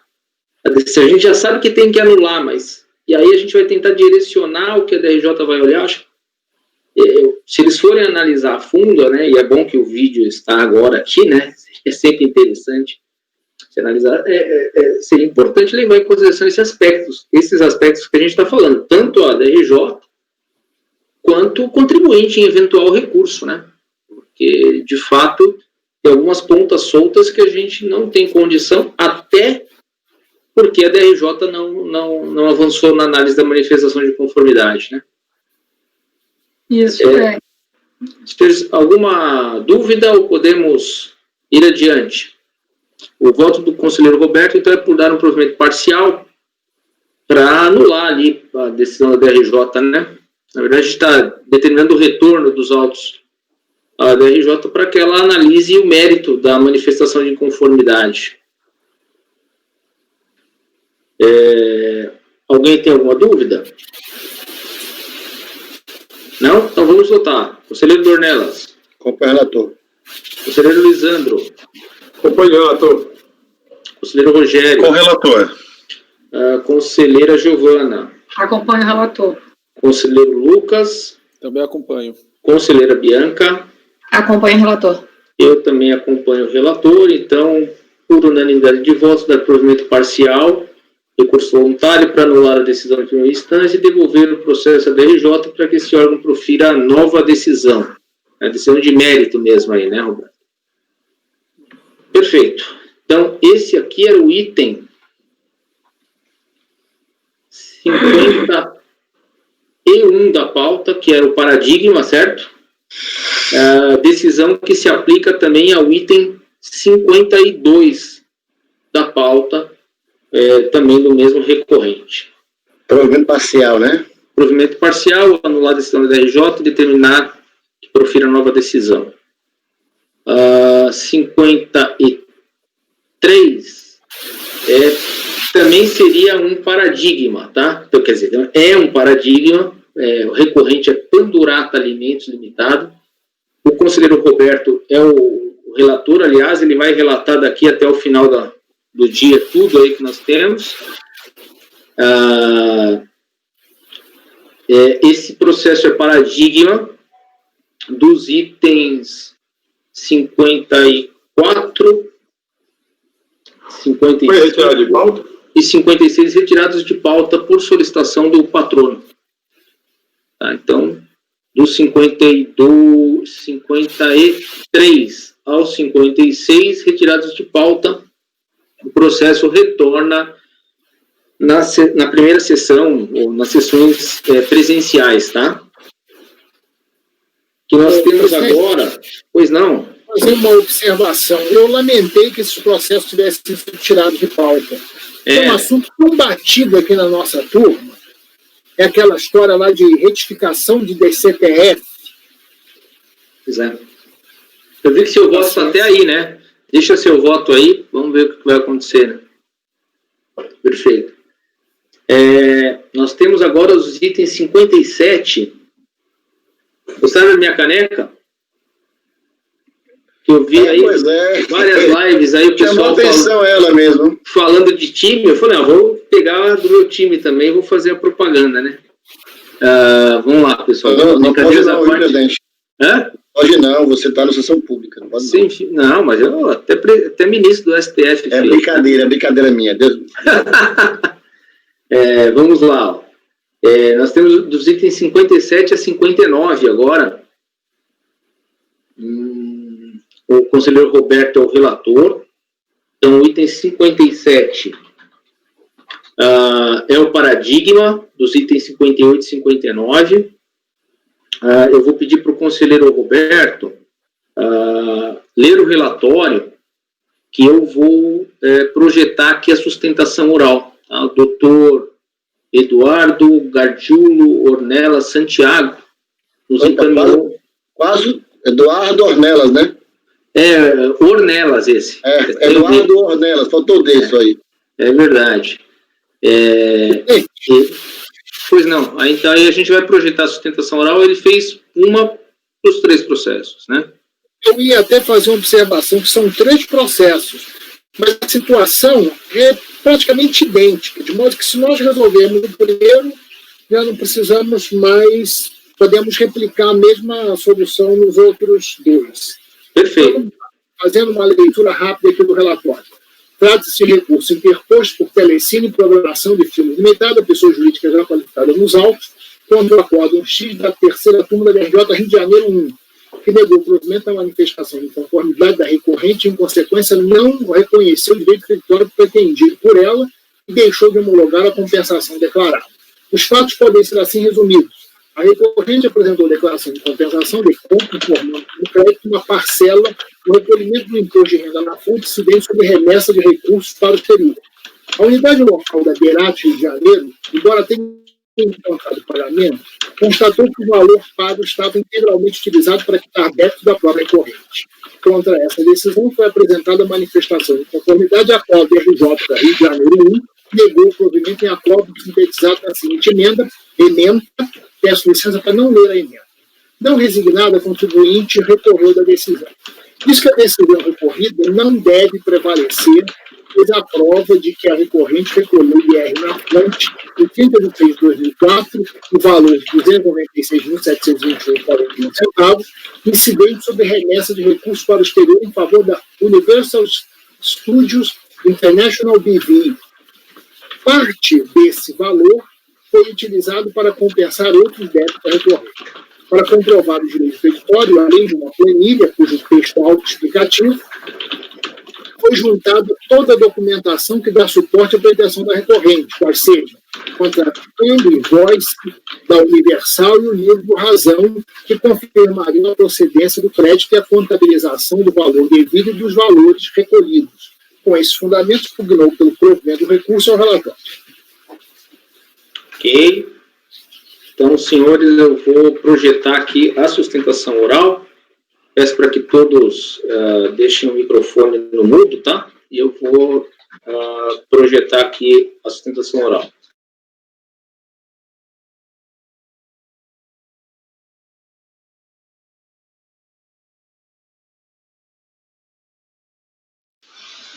Ilustres conselheiros da primeira turma ordinária da terceira Câmara da primeira sessão do CARF. Primeiramente, espero que todos estejam bem. Venho aqui fazer a sustentação da sessão por vídeo de processos de interesse da recorrente Telecine, incluídos são os itens 57 a 59 da pauta da sessão de julgamento do dia 14 de julho de 2020, de relatoria do conselheiro Roberto Silva Júnior. O caso aqui, provavelmente já deve ter sido relatado aí pelo ilustre conselheiro. A discussão aqui é com relação a créditos advindos de um pagamento a maior de imposto de renda retido na fonte sobre remessa ao exterior para remuneração de direitos, sob o código 9427, né? A recorrente, na ocasião, em 2004, lá, fez as remessas para pagamentos de direitos aí para as empresas Universal, Paramount e MGM, e apurou posteriormente que o recolhimento do IR foi a maior, né? A DCDF originária, referente ao primeiro trimestre de 2004, sobre essa rúbrica, né, apontavam um débito de 1.280.074,64, enquanto na verdade o débito na verdade seria de 1.273.129,35, ou seja, estamos falando aqui de um crédito originário de 6.905,31, que advém de recolhimento de 3 DARFs. Embora nesse período aí, que foi o dia 30 de março de 2004, né, como foi com remessa, o fato gerador é diário, essa composição existiam 4 DARFs. Apenas 3 desses DARFs houve o pagamento a maior. A recorrente apresentou as DECONFs, mas por um equívoco esqueceu de fazer a retificação da DCTF desses valores, para apontar esse crédito de R$ 6.905,31. Então veio o despacho decisório, não homologando a compensação, tendo em vista que os valores desses DARFs já estariam alocados, né, conforme o próprio DCTF. Então, quando foi apresentada a manifestação, as 3 manifestações, né, nesses 3 processos, a recorrente efetuou a retificação da DCTF. E adveio a decisão da DRJ, que manteve o despacho decisório, entendendo que a recorrente não fez prova, de fato, que os valores teriam sido recolhidos a maior, né? A recorrente, então, interpôs os recursos voluntários que são objetos de julgamento nessa sessão, né?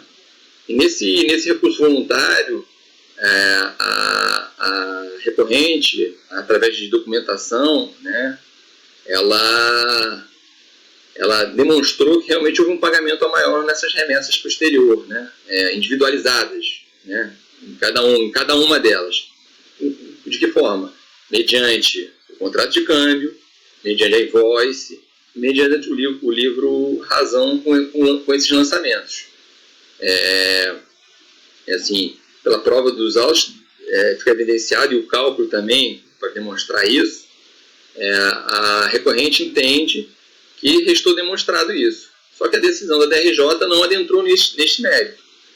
Conforme apresentado até nos memoriais que foram enviados, né, aos 2 conselheiros, existem já precedentes aí desse egresso no CARF, acolhendo essa questão de você ter feito a DCTF pós-despacho decisório, existindo provas de que realmente houve um erro de fato, né? O que aconteceu foi um erro de fato. Foi um erro no cálculo do IR, foi preenchida a DCTF com base nos dados que foram recolhidos, e posteriormente verificou-se que, na verdade, o valor foi recolhido a maior. Então, A recorrente aqui, sem mais delongas, né, faz menção ao precedente e outros precedentes também, né, que é de conhecimento de vossas senhorias, de que é possível fazer essa prova, né, essa prova nos autos, e a DRJ não pode se negar a essa análise. Por isso, entende a recorrente que as compensações devem ser homologadas na sua integralidade, reconhecido o crédito integral de 6.905,31 histórico, e caso subsidiariamente vossas senhorias entendam diferente, que seja anulada a decisão, cancelada a decisão da DRJ, para que ela analise essa documentação que foi acostada aos autos, né? Inclusive, esses fatos, o julgamento ocorreu em 2010 pela DRJ, salvo engano. Posteriormente, até existe um parecer normativo da COSIT aí, que é o número 2 de 2015, que possibilita essa questão e trata dessa questão da DCTF retificada após despacho decisório. Então, queria agradecer a atenção de vossas senhorias e espero que seja dado provimento ao recurso voluntário da recorrente. Muito obrigado, fiquem todos bem e até uma próxima oportunidade. Obrigado.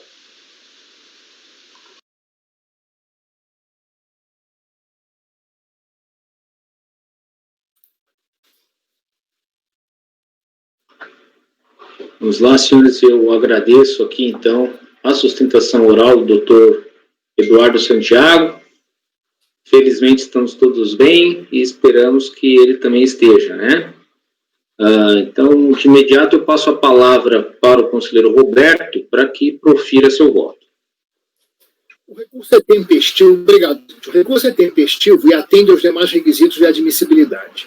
A controvérsia gira em torno de uma parcela do pagamento do imposto de renda na fonte, incidente sobre remessa de valores para o exterior. No caso concreto, o valor pago foi de R$ 296.721,41, do qual a parcela indevida seria de R$ 2.471,84, que é o crédito informado na DECOMP. A DERAT não homologou a compensação porque o pagamento correspondia a um débito declarado pela própria recorrente e ao qual o valor pago estava alocado sem que remanescesse qualquer saldo. A DRJ, por sua vez, corroborou essa decisão, afirmando que a recorrente não havia apresentado provas da existência do indébito. Embora estejam corretas as decisões da DERAT e da DRJ, porque estritamente baseadas nos elementos que constavam dos autos naquela ocasião, o fato é que a recorrente trouxe com o recurso informações e documentos que demonstram a existência do direito creditante. A recorrente é a sociedade empresária que tem por objeto, de acordo com o contrato social juntado aos autos, a distribuição de programação audiovisual, filmes e eventos em geral a assinantes no território nacional. Para o exercício dessa atividade, é necessário pagar pelo direito de exibição e distribuição de obras cinematográficas, o que impõe a remessa de recursos para o exterior. No caso dos autos, o beneficiário do pagamento foi a Universal. O valor remetido para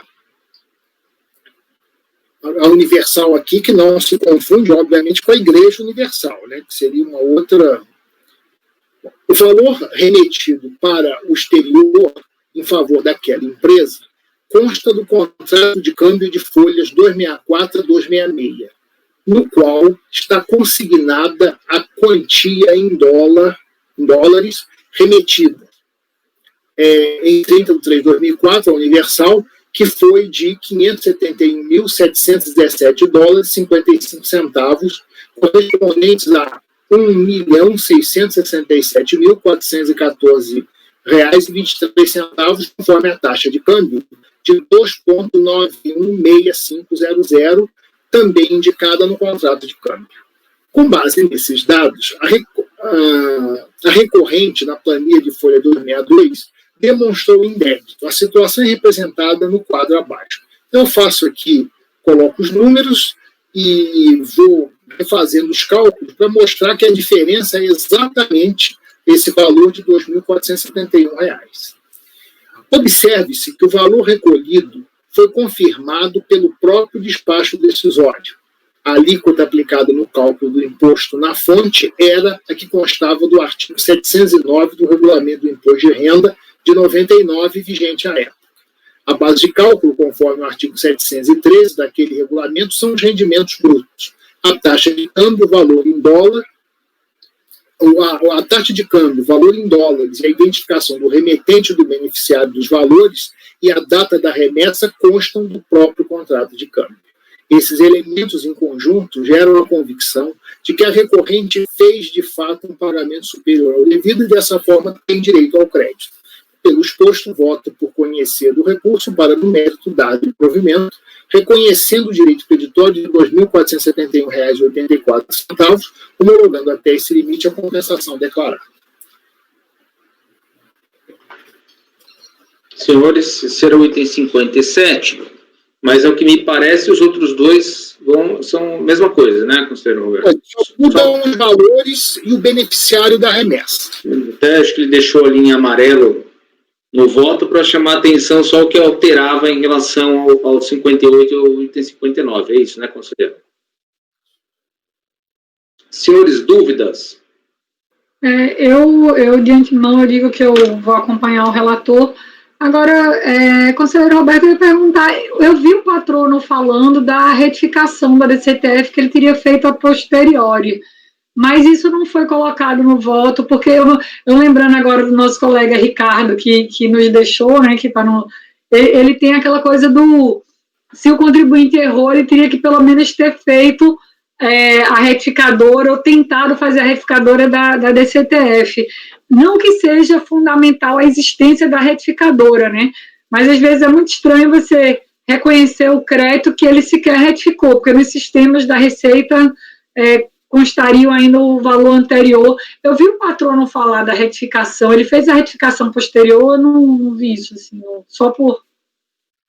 Olha, a retificação dele foi posterior, tanto é que no despacho decisório, o crédito não foi reconhecido porque o pagamento estava inteiramente alocado. Agora, por que eu não dei muita ênfase a essa questão da DCTF? Porque se a falta de retificação da DCTF não é óbice ao direito creditório dele, me pareceu ser muito relevante me ater a esse dado. Para mim, bastaram, né, os elementos de prova que ele trouxe, o contrato de câmbio, que mostrava quem fez a remessa e o destinatário da remessa, a data, o câmbio, né, que batiam com aquilo que ele alegou no recurso. Veja, assim, para fins de reconhecimento do crédito, realmente não é condição sine qua non, digamos assim, a existência da retificadora. Mas à medida que a gente reconhece o crédito e, digamos, o contribuinte não efetivou a retificação, eu imagino que a gente tem que determinar uma retificação de ofício dessa DCTF, entendeu? Minimamente para o pessoal lá no sistema informar que houve uma retificação. Para mim não tem problema nenhum. Eu posso acrescer aqui no final uma observação para que a unidade de origem verifique se aquela DCTF já foi retificada, embora tardiamente, e no caso de não ter sido retificada, que a própria unidade faça de ofício os devidos ajustes, assim. Posso fazer isso, não faz diferença nenhuma, não. Assim, duas coisas assim, né? Só para quem não for assistir o vídeo e assistir desse processo para frente, né? Que o Ricardo nos deixou para ir para outro colegiado e não dessa para uma melhor, né? Não desse plano para outro. O Ricardo nos deixou. Em época de Covid, Não, mas sabe que eu também até em homenagem ao Ricardo, estava prestando atenção nos meus processos que envolvia a DCTF, que o Ricardo falou, precisa ter a retificadora. O fato é que muitos desses processos às vezes demora tanto, né, que não dá mais para retificar. Né? Então, é muito fácil, assim, o contribuinte perceber 2, 3 anos depois e transmite uma decomp, ele não retificou. Né? Até sair o despacho decisório, já passou mais de 5 anos, passaram mais de 5 anos do fato gerador lá e às vezes o sistema já não aceita a retificadora. A maioria dos casos que a gente vai olhar, em geral, são esses pontos, né? Aquele parecer normativo, ele fala taxativamente, lógico, ele trata da hipótese de o contribuinte não poder mais transmitir a retificadora, que competiria a própria Receita a rever de ofício, né? E que eu acho que quando a gente aqui está reconhecendo o crédito que ele está pleiteando, digamos assim que indiretamente a gente já está retificando de ofício a DCTF dele, porque se a gente entendesse de forma diferente, a gente não daria o crédito. Né? Mas não vai prejudicar em nada fazer essa observação, né, para a Receita adotar as providências cabíveis contra a retificação, até para evitar daqui a pouco alguma inconsistência, algum problema, tanto para a Receita quanto para o contribuinte, em razão de ficar algo em aberto ali, que acho que é isso que a Giovana também se preocupa, daqui a pouco gera algum problema, ou para a própria administração, ou para o próprio contribuinte, em razão de uma declaração em débito que ficou lá em algum sistema perdido, né? Na verdade, sim, como eu disse, não é tanto que eu estou acompanhando o relator, não acho que seja condição sine qua non, mas, assim, pode ser que a unidade de origem entenda por bem fazer algum ajuste, pode ser que como nem a DCTF hoje seria aceitar, retificadora seria aceita no sistema, pode ser que ele entenda, não precisa fazer nenhum ajuste, mas às vezes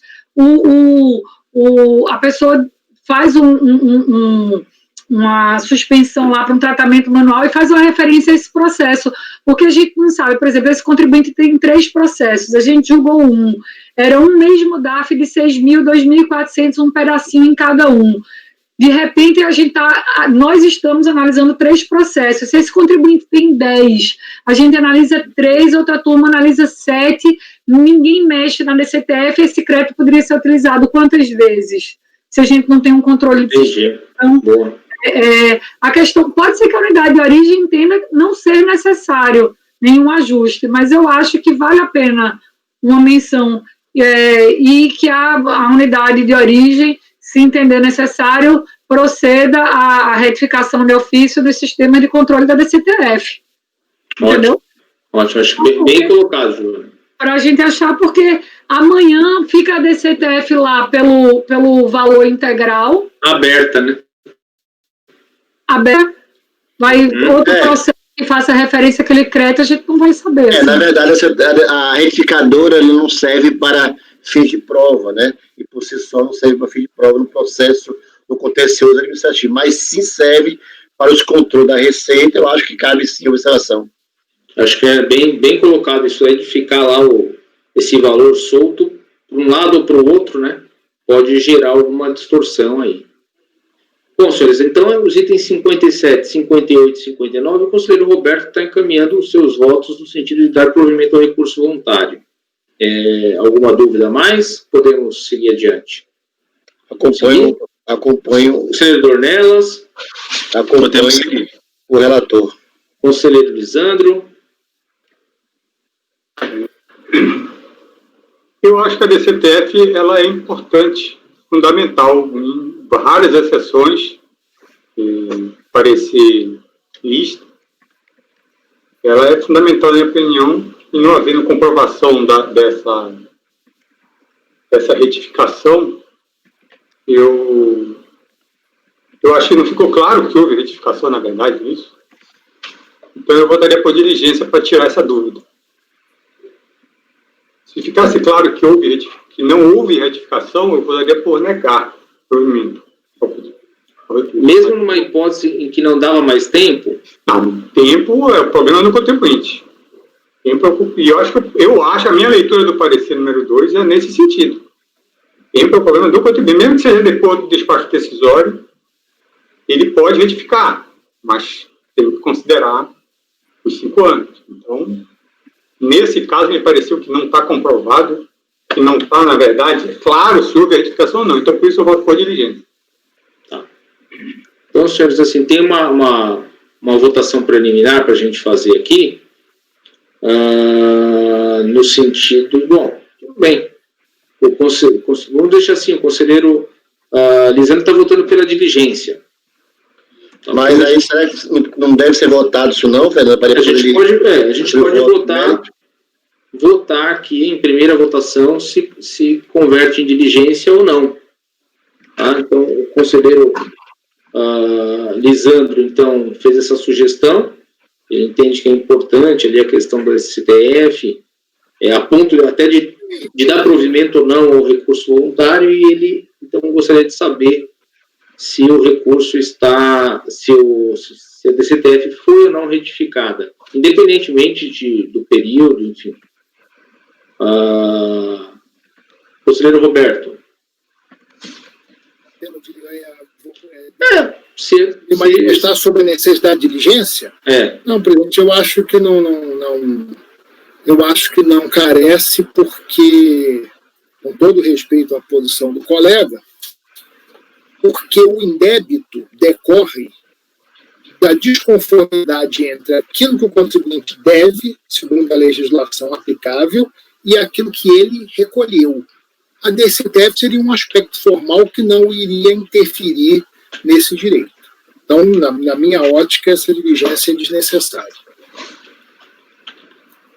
Certo. Conselheiro Dornelas. Acompanha o relator.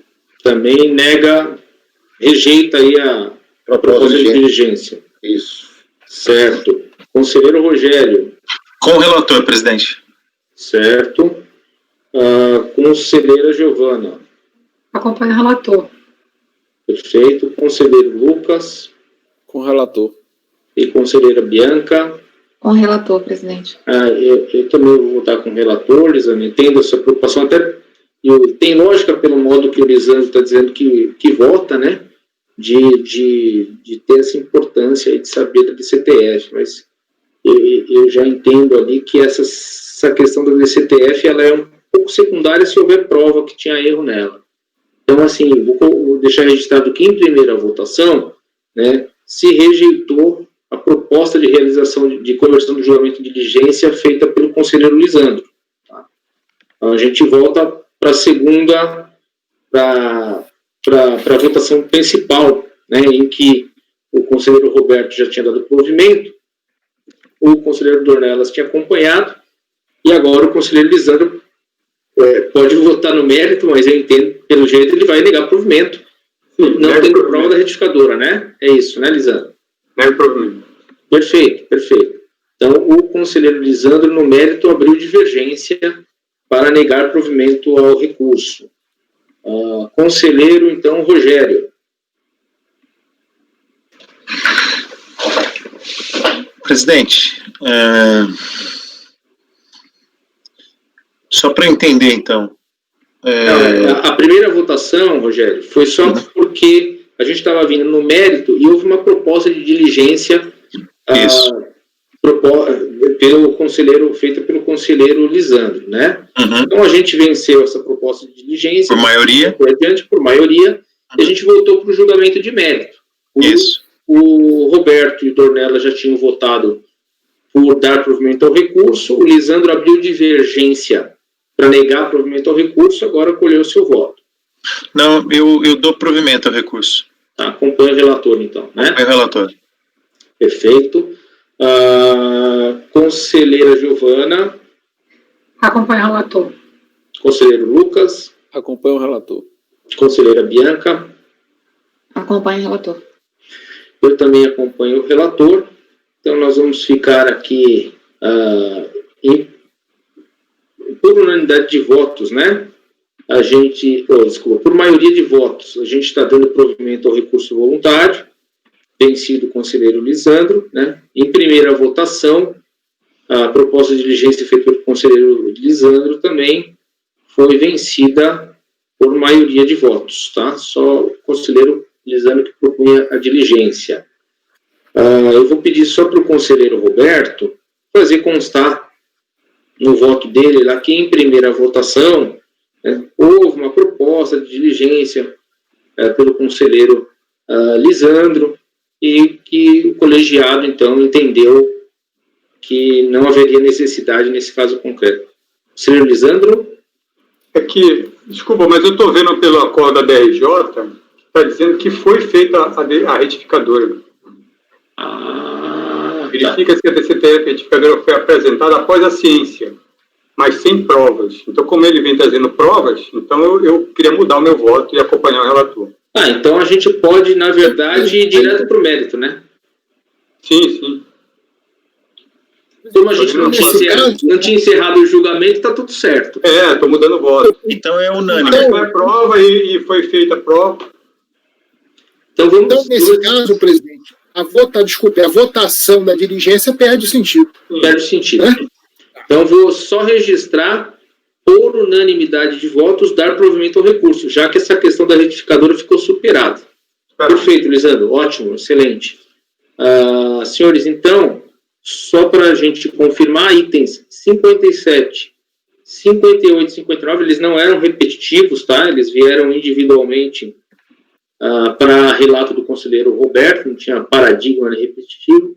57, 58 e 59, dado provimento aos recursos voluntários, tá? Então, registrei aqui a sustentação oral feita pelo patrono.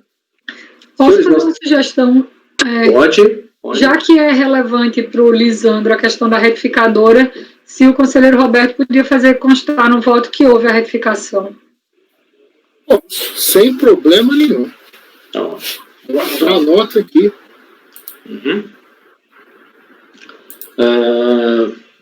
Vamos lá.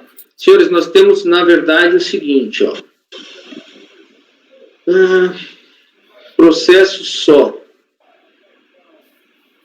É o 60, 61, 62 e 63, todos do mesmo contribuinte, Valeo Sistemas Automotivos, e o 64, que é o último da pauta de hoje, que é o conselheiro Roberto. Eu vou fazer uma sugestão para vocês, a gente fazer um intervalinho, 5 minutinhos, tá bom? Para a gente levantar, tomar água, tomar um café. 10 minutos, vai, ó. Agora pois não. 10 minutos. Só para informar que desses 4 processos aqui da Valeo, na verdade, eles se resumem a 2. São porque eles são a mesma situação. Então, julgando um, você já tem o outro, e aí fica, na verdade, seriam 3 matérias a discutir aqui. Agora, no meu relógio aqui, 4h03. Que horas que a gente volta? 4h15 para não? 4h15.